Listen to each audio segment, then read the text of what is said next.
다음은 박용규 연구위원님께서 을미의병 참여자와 소문을 주제로 발제가 있겠습니다. 부탁드립니다.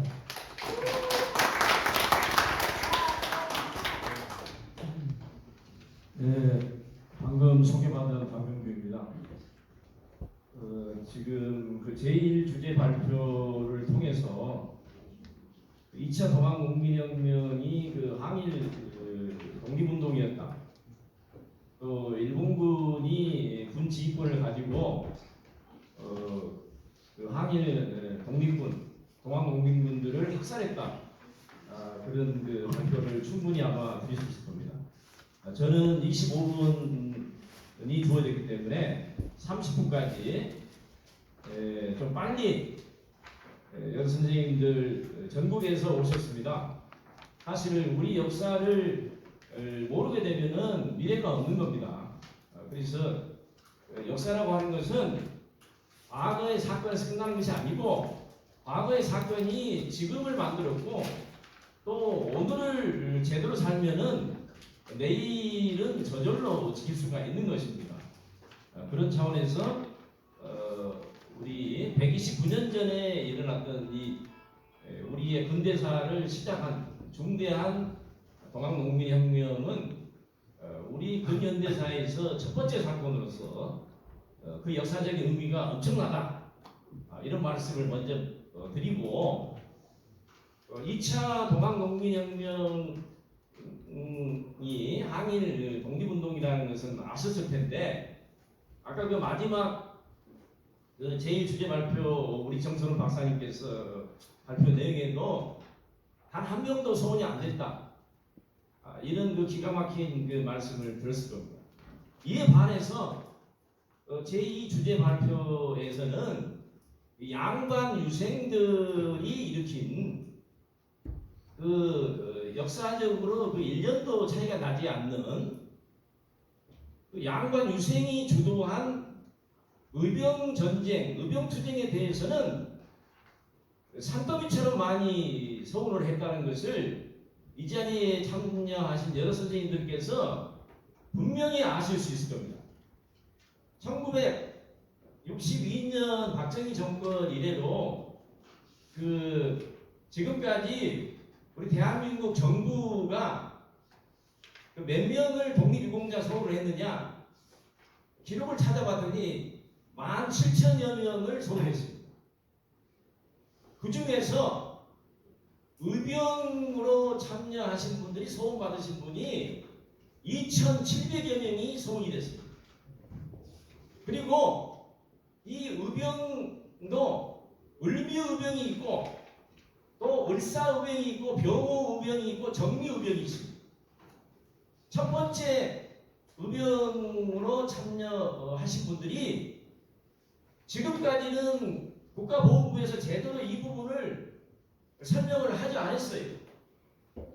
그러면서 을미의병에 대해서 참여한 분들을 계속 소원했습니다. 즉 그 의병으로 소원을 받으신 분들이 2,700명인데 그 중에서 2,700명을 제가 그 국가보훈부 홈페이지에 아주 눈이 빠지도록 그 의병 참여자들을 전부 분석을 했어요. 그 중에서 143명이 1895년, 96년에 을미의병만으로 참여해서 대한민국 정부가 훈장을 줬다는 것을 밝혀졌습니다. 그러니까 을미의병에 참여하고 그 다음에 을사의병, 병호, 정미의병이 참여해서 훈장을 받은 것이 아니고 1895년, 96년에 참여하신 분들이 143명이 대한민국 정부로부터 훈장을 받았습니다. 작년 2022년까지도 2명을 훈장을 줬어요. 그러면서도 우리 독립보훈을 주관하고 있는 국가보훈부에서는 뭐라고 얘기를 하고 있느냐? 우리 국민을 속이는 발언을 하고 있어요. 국회에 낸 보고서를 보게 되면은 국가보훈부에서 바라보는 국권 침탈 시기는 을사조약 이후부터다. 이렇게 얘기를 하고 있어요. 1905년 이후이기 때문에 1895년에 전개한 제2차 동학농민혁명은 북권 침탈 이전의 시기이기 때문에 서울이 대상이 아니다 이런 얘기를 하고 있습니다. 그러면은 국가기관이 그렇다면은 을미의병 참여자 143명을 서울에서는 안 되죠. 합탈해야죠. 사람의 목숨값은 저는 민주주의는 똑같습니다. 지금 우리나라가 무슨 고려 왕조 귀족이 있는 조선 왕조가 아니지 않습니까? 모든 주권은 국민에게 있는 민주공화국입니다. 민주공화국. 또 의병에 대해서는 특별법도 없어요. 국가 기밀도 제정되지 않았습니다. 그럼에도 불구하고 의병은 몰래 1962년부터 지금까지 서울을 하면서 우리 동학농민혁명 참여자들에 대해서 서운을 하지 않는 것은 이것은 참여자들의 명예를 모욕하고 저는 차별하고 국가보훈부가 무시하고 있다. 이렇게 봅니다. 자, 그러면은 때문에 핵심 내용만 간략하게 말씀을 드리겠습니다. 우선 저는 을미의병 참여자들이 소문이 어떻게 받았느냐, 언제부터 대한민국 정부가 주기 시작해서 작년까지 줬느냐, 그 통계를 다 냈습니다. 연도별로. 그리고 그 서문에 훈장에 직급이 또 있어요. 최고 등급은 대한민국장 훈장이 있습니다. 독립장이 있고 애국장이 있고 애족장이 있고 건국포장이 있고 대통령표장이 있습니다. 정봉준 장군 최시영 선생 대통령 표창 하나 받지 않았습니다. 기가 막힌 연식입니다. 그러면은 바로 을미의병 참여자들이 서훈을 받게 된 것은 무엇 때문에 서훈을 받았느냐? 여러 선생님들이 알다시피 1895년에 을미사변이라고 들으셨어요. 이걸 다른 말로는 명성황후 시해 사건이라고. 침략자 일본군이 남우나라 궁궐을 폭력적으로 점령을 해서 왕비를 죽이고 왕을 포로로 잡고 궁궐 수비대를 죽인 사건이 1895년에 일어났습니다. 그런데 그 1년 전에도 1894년 6월 21일 날 침략자 일본군이 8,000명의 여단병력을 동원해가지고 경복궁을 포위를 하고 바로 첫 번째로 우리 조선을 지배하고 식민지로 만들기 위해서 새벽에 궁궐을 점령해서 조선군 수비대가 현장에서 17명이 즉사했습니다. 총격전이 벌어졌습니다. 60여 명이 부상을 입었습니다. 고종임금이 포로가 됐습니다. 왕비가 포로가 됐습니다. 궁궐이 점령당하고 그 사건이 1894년 경복궁 점령 사건이라고. 그래서 우리 역사학에서는 1894년 6월 21일 날 경복궁 점령 사건부터 국권이 침탈되기 시작했고 그 다음에도 궁궐이 점령됐고 그 이후에 침략자들이 계속해서 우리나라를 식민지로 만들기 위해서 너희 전쟁을 일으켰고 불사 조약을 체결해서 외교권을 뺏고 군대를 해산하고 황제를 쫓아내고 1910년에 100% 식민지했습니다.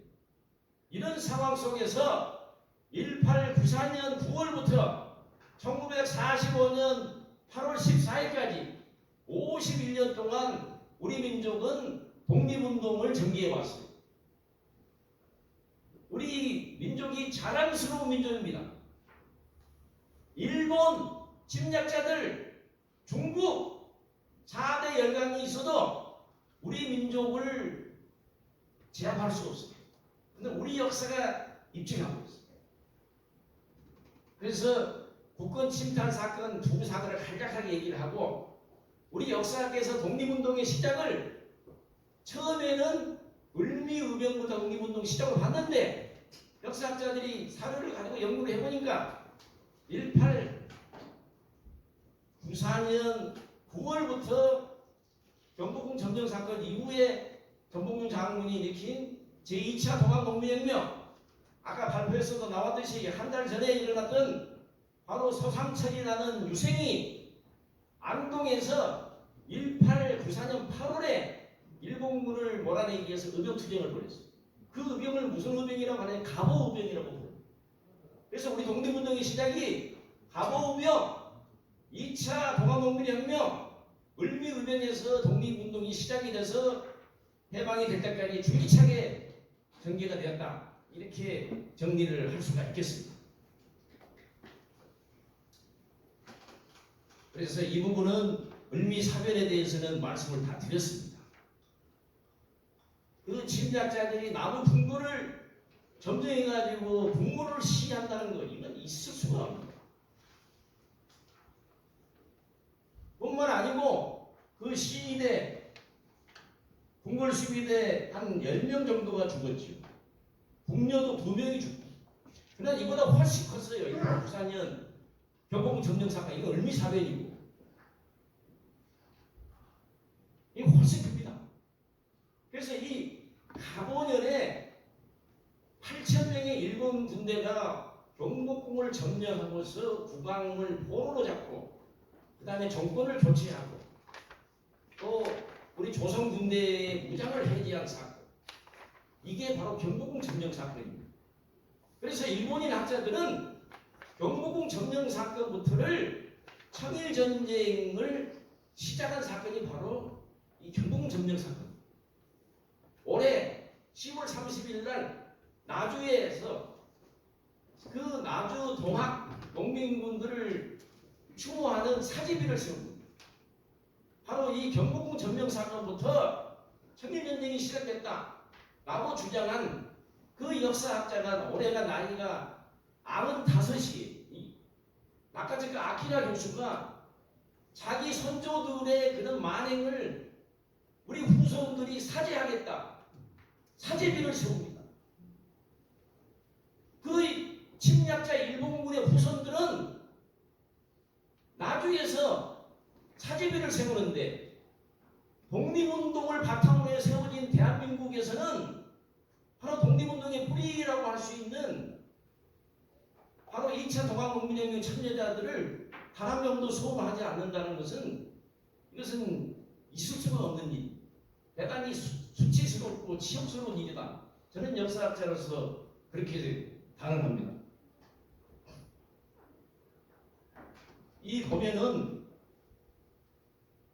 김상기 교수는 90년에 그런 얘기를 했어요. 그 1894년 경복궁 점령 사건은 갑오년에 아주 일본군들이 별난을 이겼다 이렇게 봤어요.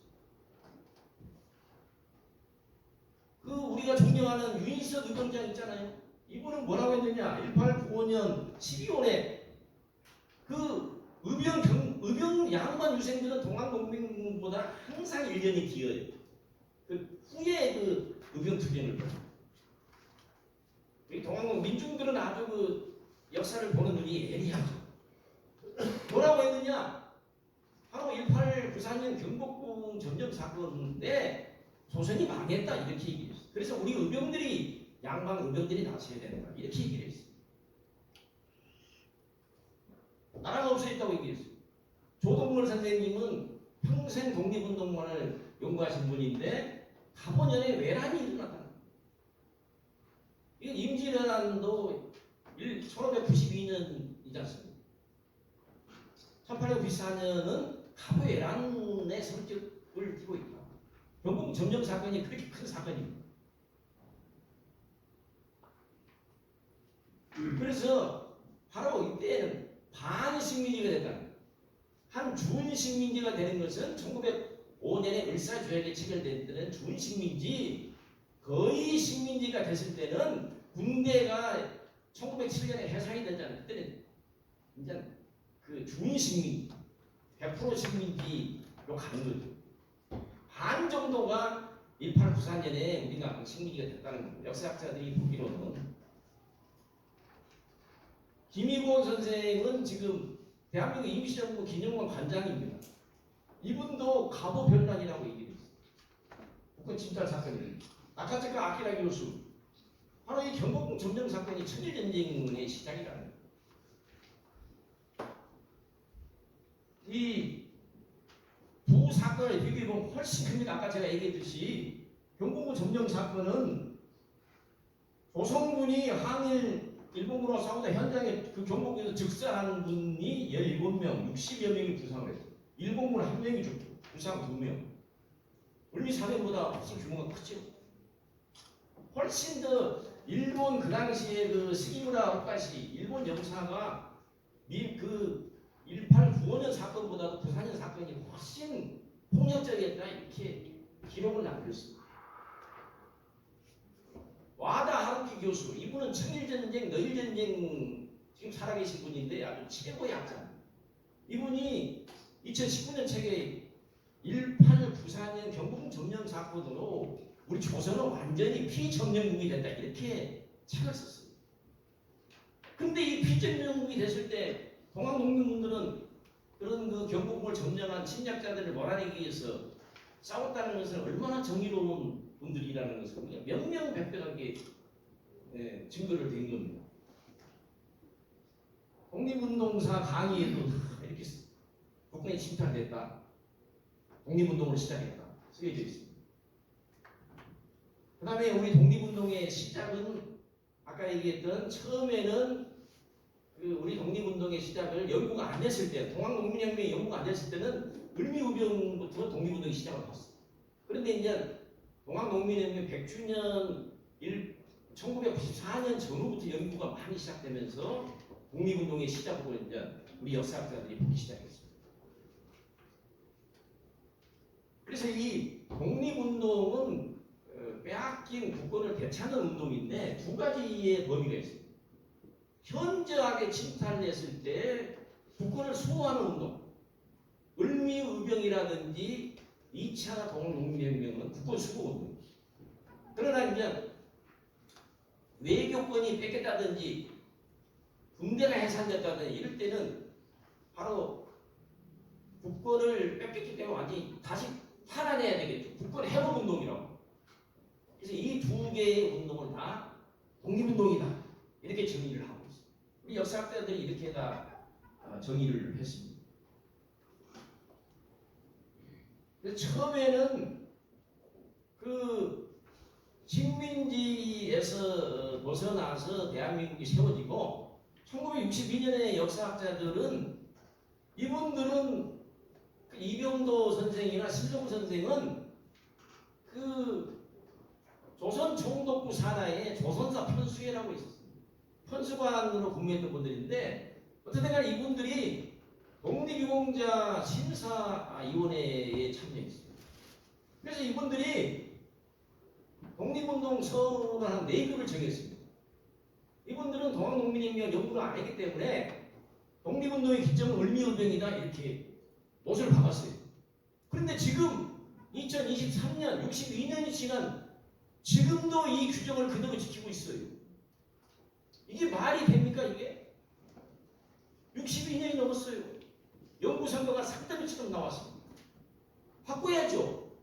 국가보험을 바꾸지 않습니다. 관행을 바꾸지 않습니다. 그래서 법률안을 개정을 통해서 바꿀 수밖에 없는 겁니다. 민의의 전당이 국회이기 때문에. 그래서 그 내규도 윤철상 의원님이 2000년 정책보고서에 이 내용이 나와요. 이 이병도 신석구 이런 분들이 내규를 정했다. 이런 기록이 나와요.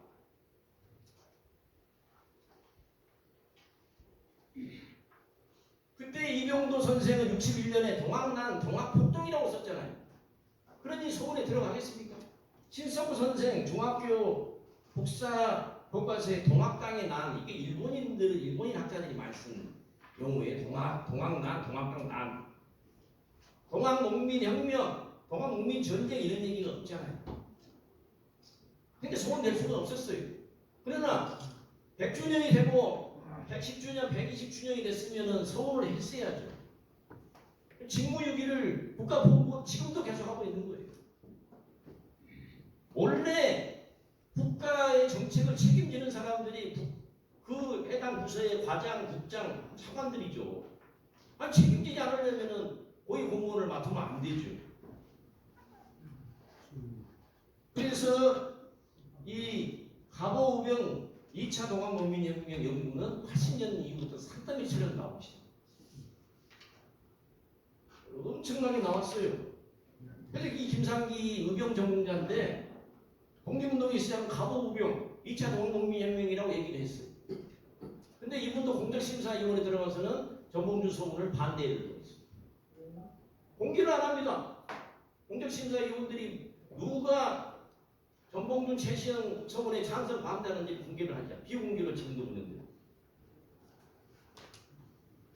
한우근 선생 서울대 국사학 교수였어요.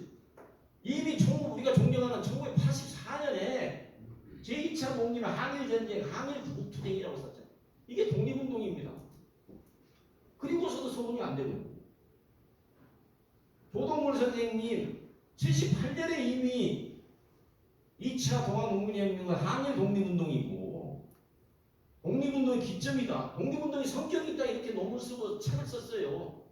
그러나 소문이 안 됐어요. 이분이 국민대 교수로 계셨어요. 네. 낙가적과 아키다 교수. 제가 작년에 한번 배웠어요. 올해 95세에 나주에서 그 사제비를 세우는데 올해 오신답니다. 이 낙가적과 아키라 교수인데 이분은 뭐라고 이미 2007년에 이런 책에다 이런 글을 썼더라고. 2차 동학농민혁명은 우리 조선의 독립운동이고 동아시아 독립운동의 시작이고 세계 독립운동의 선구라는 거예요. 얼마나 이게 대단한 겁니까? 그래서 세계 그 유네스코에서 이번에 그 4.19 기록물하고 동학농민혁명 185점 기록물만 민주주의 세계 민주주의에 기여한 혁명이다 해서 이번에 그 세계 기록유산으로 등재를 했지 않습니까? 그러나 지금 소문을 그렇게 2,700명을 받은 의병 기록이 지금 세계 유네스코 국가 세계 기록물이 됐습니까? 아직 되지 않았거든. 그래서 여기 보십시오. 을미의병으로 전사가 일본군하고 싸운 전사자가 약 300명이었어요. 동학농민혁명으로 아까 제1발전에서 나왔던 일본군의 제노사이드 군사작전에 의해서 일본인 학자들이 연구해 보니까 최소 일본군에 의해서 3만 명에서 한 5만 명. 그러니까 300명의 100배가 3만 명이죠. 100배의 사건인데도 소문은 단 한 명이 없어요. 지금 을미의병 300명 전사자 중에서 143명이 훈장을 받았으면 이게 잘 받은 겁니다. 3만 명 이상이 죽었는데 단 한 명이 없어요. 을미의병 참여자 143명. 작년에 보십시오. 여기 나오자 2022년 박근호 박화신 나주 을미의병 이 작년에 받았습니다. 2020년 두 분이 받은 계속 주고 있어요. 그러면서 국권 침탈 시기는 을사조약 이후부터다. 국회의원들에게 그 올린 보고서를 보면 항상 그렇게 써져 있어요. 이게 국민을 속이는 거죠. 여기 보십시오. 1963년 독립장 셋, 62년 독립장 1명. 이게 팩트입니다. 팩트 체크가 됐어요. 훈격별 대통령 표창 4명, 독립장 대통령장 총 143명으로 나왔어요. 다 우리 국민 누구나 확인할 수 있습니다. 이렇게 돼 있어요. 우리 전봉준, 최시영 1976년부터 서울시청에 있지만 서울 안 됐어요. 뭐라고 써져 있느냐? 독립운동 성격 불분명이라고 써져 있어요. 이런 놈의 결과를 어떻게 그 독립보호를 맡고 있는 국가보훈부가 이런 기록을 낼 수 있어요? 전봉준 장관이 지금 일본 영사관에 신문받고 있는 모습. 최시영 선생의 모습이고요. 일본군에 의해서 다 동학농민군 다 죽었죠. 공통점은 다 똑같습니다. 양반이냐 농민. 지금도 차별하고 있다는 거죠. 민주공화국이 아니죠. 예, 지금 1분이 남았답니다. 네, 명예회복법. 이 국회에서 명예회복법대로 통과시켜주면 돼요. 저는 그렇다고 봅니다. 2004년에 특별법도 국가보훈부의 그 국장 차관이 그렇게 되지도 않는 반대를 했습니다. 이 자리에 지금 그때 참여했던 보좌관께서 오셨어요. 그 윤수상 의원님 그 보좌관이셨더니 지금 보좌관이 오셨어요. 지금 이 자리에 계십니다. 이효석. 네. 역사가 이렇게 정치를 하지 않아요. 일관되게 반대. 2004년도 반대하고 2023년도 반대. 그래서 저는 감히 그런 국가보훈부라면은 국가보훈부는 해체돼야 된다. 해체시킵시다. 이 어디가 안 맞아요. 이 6개 반대 의견이 전혀 맞지 않습니다. 어떻게 이런 얼토당토 않는 그 답변을 내면서 서울을 반대하는지 정말 기가 막힌 현실이에요. 항일운동인의 독립운동이 아니라 이게 정상적인 답변입니까? 적극적인 독립운동이 아니에요. 그렇게 많이 화승총 들고 죽창 들고 싸워 죽었는데 아니 어떻게 항일운동하고 독립운동하고 뭐가 다른 거예요? 구분할 수 없어요. 그거부터 네. 그렇게 답변을 써요. 그 6가지. 아니 역사학자들도 이런 망발을 해요. 의병분과에서는 자기들이 계속 작년까지 소문하면서 그 울미의병은 독립유공자로 소문하지 않았어야 했다. 이 제정신 아니잖아요. 자기들이 소문하면서 소문하지 않았어야 된다. 우리 동학혁명에서 똑같이 소문해달라고 하니까 울미의병 소문에 애회가 했다. 민주국가에서 어떻게 애회가 있어야 소문해? 어떻게 사람을 차별할 수 있어? 그 서울에 심사하는 심사 이후 학자들이 명단을 좀 공개는 안 합니다. 국가에서. 여기 보면은 이 망발을 다 썼습니다만은 시간이 다 됐습니다. 대정부 질문에서도 윤준배 의원이 6월 14일 멋지게 2차 동학소원이 안 되는 농구가 없다고 했어요. 그리고 국가보훈 장관도 뭐라고 했느냐? 대정부 질문 답변에서 분명히 서울에 모순이 있다. 우리 또 김성주 의원님께서 그 인사청문회 자리 때도 왜 울미혁명은 소문하면서 전봉준 최씨랑 소문 안 하냐? 그러니까 박문수 장관이 이 소문에 모순이 있다 이렇게 인정했어요. 그런 모순이 있다고 했으면은 그 밑에 있는 차관이나 국장이나 과장이 그 모순을 풀어야 될 의무가 있습니까 없습니까? 국가보훈 장관이. 그러나 이분들은 늘공들이기 때문에 박민식 장관 몇 달 오면 나간다. 고치지 않겠죠? 그래서 이 지금 다 우리 2차 동학농민혁명도 독립운동으로 다 연결됐습니다. 여러분들 잘 아시지 않습니까? 세상에 2차 동학농민혁명에 그 대접적으로 참여하신 9명이 죽기를 각오하고 25년 뒤에 그 독립선언서에 9명이나 조선민족 대표로 선언서에 이름을 썼잖아요. 손병희 선생부터. 이 조선민족 독립선언서에 민족대표 33인이 없으면 이게 불온문서예요. 이거는 의미가 없는 거예요. 민족대표가 있어야 조선민족을 대표하는 바로 3.1 독립운동에 신이 실리는 거예요. 이렇게 우리 선열들이 훌륭했어요. 그 다음에 김구 선생님 해주성 일본문화원 사무소 임시정부를 지켰잖아요. 그 다음에 태안 출신 문양홍 선생 태안 동학농민혁명에 참여했어요. 해외에 나가서 독립운동했어요. 독립장 받았지만 이분이 2차 동학농민혁명 공적은 단 한 개도 들어가지 않았어요. 네, 다 됐습니다. 2개의 법률안. 그 다음에 지금 일본 시민들은 사제비를 세우는데 우리 대한민국 세계 지금 선진국가가 됐습니다. 선진국이면은 선진국답게 바로 소문을 해야 된다고 봅니다. 참으로 일본 시민들에 비해서도 지역스러운 일이다. 이렇게 볼 수 있어요. 여러 선생님도 한번 생각해 보십시오. 마지막 제가 한 말씀만 드리겠습니다. 이런 심리학자들을 싸우다가 돌아가신 분들을 소문 안 한다면은 제2의 경복궁 점령 사건이 만약입니다. 일어나서는 안 되겠지만 만약에 일어난다면은 누가 이 나라를 지키기 위해서 목숨을 바치고자 앞장서겠습니다. 이상으로 발표를 마칩니다. 감사합니다.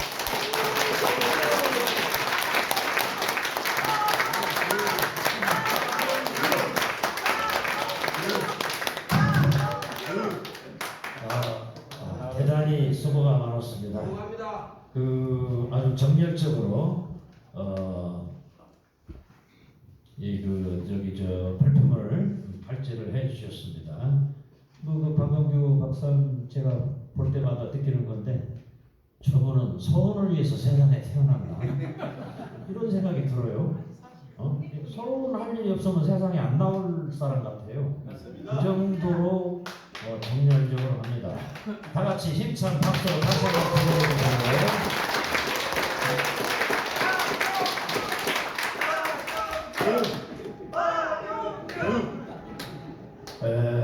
그 시간이 많이 경과되는데